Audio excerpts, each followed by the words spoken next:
오늘 주신 하나님 말씀은 예수님께서 길을 가시다가 만난 한 시각장애인과의 만남의 이야기가 기록되어 있습니다.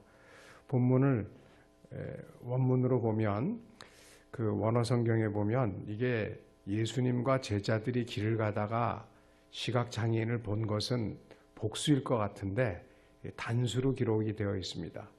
즉 여러 사람이 봤지만 예수님이 본 것과 다른 사람들이 본 것 사이에는 큰 차이가 있다는 것을 상징적으로 나타내어 주고 있습니다. 물론 제자들도 이 시각장애인을 봤습니다. 그리고 그들은 보고 지나친 것이 아니라 질문도 했습니다. 우리가 학생들을 가르치다 보면 또 이렇게 여러분들도 많은 환자들을 대하시다 보면 그 사람의 상태를 우리가 진단할 때 필요한 것은 그 사람이 어떤 생각을 하고 있느냐일 것입니다. 근데 그 사람의 생각, 그것은 그 사람이 하는 질문에서 잘 나타내어집니다. 학생이 어떤 질문을 하는가 보면 이 학생이 수업을 어느 정도 따라오고 있는가, 또 이 학생이 앞으로 참 학문적으로 발전의 여지가 얼마만큼 있는가 하는 것을 우리가 어느 정도 짐작할 수 있지 않습니까? 예수님의 뒤를 따르던 제자들의 오늘 질문을 보면 제자들이 지금 어떤 영적 상태에 있는지를 우리는 어느 정도 진단할 수가 있습니다. 즉 제자들은 그 영적 성장 과정에 있어서 지금 상당한 진보를 이루고 있다는 것을 우리는 알 수 있습니다.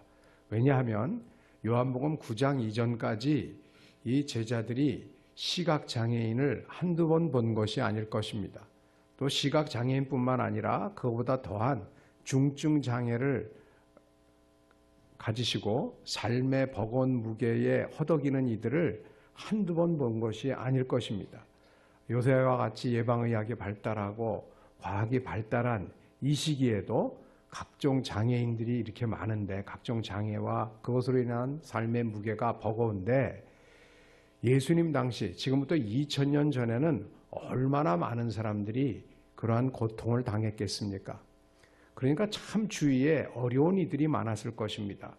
그렇게 어려운 이들이 많았는데 요한복음 9장까지는 제자들의 눈에 그들이 보이긴 보였지만 그것이 질문으로 그렇게 예수님에게 선생님에게 질문할 정도의 의미로 다가오지 않았다고 우리가 또 추론해 볼 수가 있습니다. 그런데 이제 요한복음 9장에 이르러서는 제자들의 눈에 비로소 그 시각장애인이 큰 의미로 다가왔다는 것입니다. 그래서 질문을 하게 되었습니다. 예수님, 저 사람이 앞을 못 보게 된 것이 왜입니까? 이렇게 단순하게 묻지를 않았습니다. 그들에게는 이미 신앙이 들어가 있었기 때문에 신앙적 관점에서 어찌 보면 신학적 관점에서 질문을 하게 되었습니다. 예수님, 저 사람이 앞을 못 보게 된 것은 누구의 죄 때문입니까? 자기의 죄 때문입니까? 아니면 그의 조상 때로부터 내려오는 그런 죄, 부모의 죄 때문입니까? 를 물었습니다. 여러분, 신앙생활을 하게 되면 신앙생활을 시작하기 전과 후에 많은 차이점이 있습니다. 신앙생활을 하기 전과 후에 여러 가지가 달라지는데 그 중에는 이렇게 처신이 달라지게 되죠. 지금 이 시간에 이 자리에 앉아 있다는 것 자체가 어찌 보면 세브란스라고 하는 이런 신앙에 의해서 세워진 공동체에 여러분들이 일터를 삼으셨기 때문에 이 자리에 앉아 계실 수도 있고 또 우리에게 신앙이 있기 때문에 그래도 여러 가지 어려운 여건 속에서도 주일이면 교회에 참여하게 됩니다. 우리의 행동이 변한다고 하는 것은 우리의 생각이 변한다는 뜻이기도 합니다. 생각이 변하기 때문에 언어가 달라지고 행동이 달라지는 것 아니겠습니까? 제자들에게 이 시각장애인을 보고 그렇게 묻게 만들었던 배후에는 바로 우리 신앙인들에게 작동했던 그런 변화의 기제가 같이 작동했다고 볼 수 있습니다. 여러분, 예수 그리스도를 구주로 영접하고 신앙생활을 시작하신 이후에 이전과 제일 달라진 게 뭐겠습니까? 가장 달라진 것. 언어 중에 가장 달라진 것. 단어 중에 그전에는 별로 나오지 않던 단어가 많이 우리 입에서 거론되는 단어들, 그런 개념들, 그것 중에 하나는 분명히 죄라는 단어입니다. 예전에는 누가 나에게 죄인이다, 당신은 죄인이야, 그러면 굉장히 기분이 나빴을 것입니다. 그리고 내가 나를 죄인이라고 얘기하는 것도 그건 별로 이해가 되지 않는 것이었을 것입니다. 뭐 내가 완벽하진 않지만 그래도 당신보다야 정도의 비교급의 사고를 하든지, 어쨌든 내가 실정법과 상관이 없다, 나를 죄인이라고 한다는 것은 좀 이해가 안 됐는데, 예수 그리스도를 구주로 영접하고 교회 생활을 시작한 이후에는 죄인이라는 얘기가 상당히 자연스럽게 우리의 입에 오르내리게 되었습니다. 그래서 신앙생활을 아직 시작하지 않으신 분들이 신앙생활을 하는 사람들을 볼 때에 가장 이해가 안 되는 게 그런 것이라고 하더라고요. 맨날 어떻게 이렇게 저렇게 죄인이라 그러는가. 또 죄인이라 그럴 뿐만 아니라 죽을 수밖에 없는 죄인이라 그러면서도 어떻게 저렇게 매일 멀쩡히 잘 살아 들어가시는가. 이것은 신앙생활을 하는 이 교회 간에도 이렇게 하나님 나라가 넓고 크기 때문에 그 집들이 많습니다. 족보가 여러 이 가게들이 있듯이, 가문이 있듯이 하나님 나라를 향해서 나가는 그 교회 간에도 어떤 데는 장로교도 있고 감리교도 있고 성결교도 있고 루터교도 있고 순복음교회도 있고 뭐 많이 있는데, 저는 태어나면서부터 장로교인입니다. 그래서 저는 뭐 하나님 나라엔 저밖에 없는 줄 알았는데, 우리 장로교밖에 없는 줄 알았는데, 나중에 철이 들어보니까 많은 우리 친척들이 있더라고요. 형제 자매들이. 근데 그 중에서도 우리 장로교가 제일 옛날에 좀 거리가 있었던 데가 순복음교회였어요. 순복음교회는 뜨겁게 기도하잖아요. 장로교는 이렇게 뜨겁게 막 소리 내고 뭐 이러면은 옛날에 야단 맞았습니다. 그랬는데 그래서 서로 간에 편견이 있었어요. 그래서 제가 순복음교회 교인들을 보면 어떤 편견을 가지고 있었냐면, 저분들은 뜨거운 건 좋은데 너무 다 뜨거운 것 같다. 가슴은 뜨겁대 머리는 좀 차가워야 되는데 이 머리도 좀 뜨거운 거 아니야? 뭐 이런 아주 나쁜 편견을 저는 가지고 있었어요. 그래서 저만 그런 줄 알았어요. 나중에 알고 보니까 순복음교회 교인들은 또 저를 보고 그런 선입견을 갖고 계시더라고요. 저희 보고 뭐라 그러냐면, 처음에는 냉장고라 그러더라고요. 처음에 미국에서 영어로 들었더니 뭐 리프리지레이터라 그러는데 그 뭐지? 뭐 그러다가 하여튼 그게 냉장고. 우리가 너무 뜨겁지 않다. 내가 거기까지는 이해를 했는데, 그 다음에 뭐라 하냐면 우리 보고 웜 크리스찬이래요. 웜 크리스찬. 그래서 저는 처음에 그 웜, 뜨뜻 미지근한, 그렇지, 우리가 너무 뜨겁지는 않지, 그렇게 뜨뜻 미지근한이라고 알았는데, 그게 아니라 웜이래요. 벌레 크리스찬이라는 거예요. 이건 좀 심하지 않냐. 그랬더니 막 웃으면서 저한테 이제 그 미국 친구가 조크를 하면서 그러더라고요. 야, 너희 장로교인들은, 우리는 은혜 받으면 막 그냥 은혜가 풍성한 하나님을 하고 막 찬양을 하는데, 너희 장로교인들은 그렇게 은혜를 받고도, 성만찬의 은혜 받고 뭐 이렇게 성령 충만해서 은혜를 받은 다음에도 꼭 너희들은 그런 찬송을 많이 부르더라. 웬 말인가 날 위하여, 슬픈 찬송 부르다가 이 벌레 같은 날 위해, 너희들이 그러지 않냐. 그 정도로 같은 크리스찬이라도 상당히 이 자기가 받은 바 은혜를 표현하는 것이 달라요. 그런데 특별히 제가 있는 전통에서는 특별히 죄에 대한 인식이 아주 민감합니다.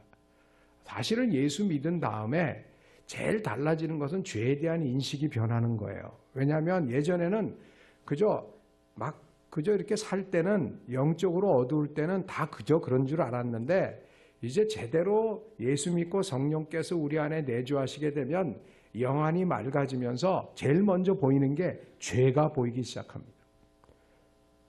남의 죄뿐만 아니라 자기 죄가 철저히 많이 보이게 되니까, 옛날에 어렴풋이 보이다가 뭐 엑스레이 정도로 보이다가 성령이 더 충만해지면 그다음에 이제 CT, 뭐 더 최신 기계들, 뭐 중립기라는 게 하여튼 오늘 기도 제목을 제가 받았는데요. 그 중요한 거라고. 하여튼 더 깊이 보이는 거예요. 그러니까 예수 처음 믿는다면은 울고 불고 자기를 어떻게 주체 못할 정도의 그런 위기가 오게 되는 것입니다. 죄라는 것이 그렇게 무서운 것입니다. 편만한 것입니다. 그래서 라이놀드 리버라고 하는 미국의 유명한 이제 저희 정 목사님이나 저나 기독교 윤리학을 전공하는 사람인데 저희의 이제 그 모델이 되는 학자죠. 라이놀드 리버라는 분이 이분은 일반 학에서도 많이 알려지신 분이죠. 그런데 이분이 뭐 주옥 같은 책을 많이 쓰셨는데 그 중에 가장 유명한 책 중에 하나가 이런 책입니다.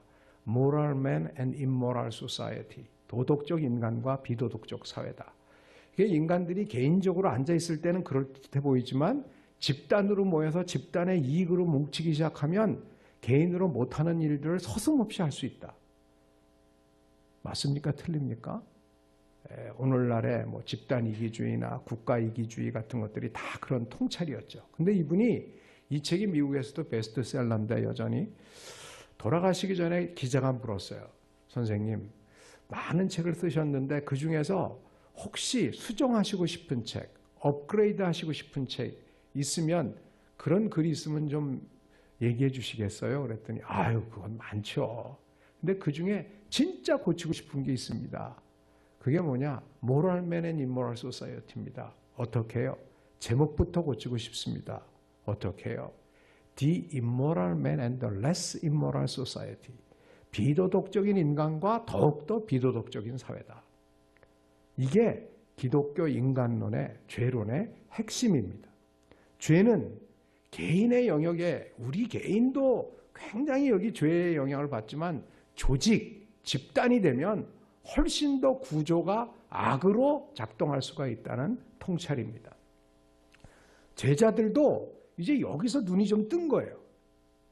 제자들이 이런 질문, 예수님 저 사람이 앞을 못 보게 된 것이 왜입니까? 라고 묻지 않고 누구의 죄 때문입니까? 를 묻는 거는 이제 영안이 뜨이기 시작했고 이 세상이 그냥 뭐 재수가 없어서 그러고 이러는 게 아니라 무엇인가 영적인 원인이 있구나 하는 것에 대한 눈이 떴다는 것을 의미합니다. 그런데 놀라운 것은 예수님의 대답이십니다. 예수님이 대답을 어떻게 하시냐면 예수께서 대답하시되 누구의 죄 때문이냐를 묻는데 이 사람이나 그 부모의 죄로 인한 것이 아니라 그에게서 하나님이 하시는 일을 나타내고자 하심이라.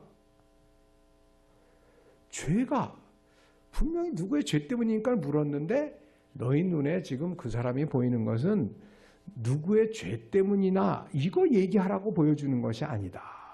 너희들이 따질 것은. 그리고서 하시는 말씀이 그를 통해서 나타내기를 원하시는 하나님의 일이 있기 때문이라는 것입니다. 그리고 그의 눈에 진흙을 이겨 바라시고 가서 씻으라 하시니 그의 눈이 맑아졌더라.